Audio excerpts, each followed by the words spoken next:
les attirer, tous ces trucs bizarres?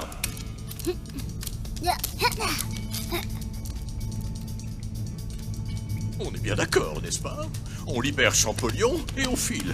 Pour le reste, c'est l'affaire de Scotland Yard. Waouh, ces grilles, c'est autre chose que celle de notre cave, hein.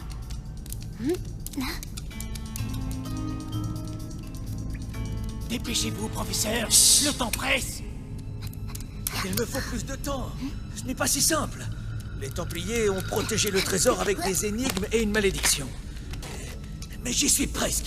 Oh, la malédiction des Templiers est seulement une légende.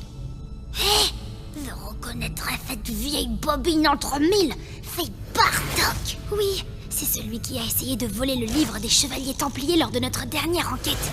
Il voulait le trésor depuis le début. Visiblement, il s'est servi de ses connaissances en électronique pour se fabriquer un robot homme de main. La salle est ici, derrière ce mur. Mais les Templiers l'ont protégé par une dernière énigme. Vous allez comprendre pourquoi il avait besoin de Champollion. Vous ne voudriez pas qu'il manque des plumes à votre perroquet, n'est-ce pas?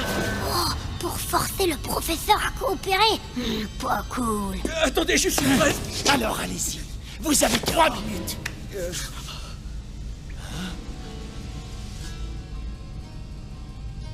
Oh. Cette rigole de pierre n'est pas un écoulement d'eau, mais la représentation de la Tamise. Le sol de cette pièce est une carte géante de Londres. Waouh. Ce sont des monuments médiévaux.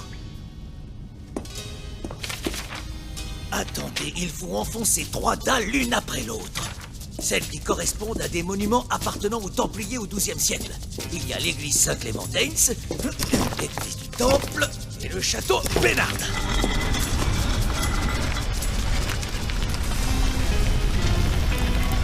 Bien joué, professeur.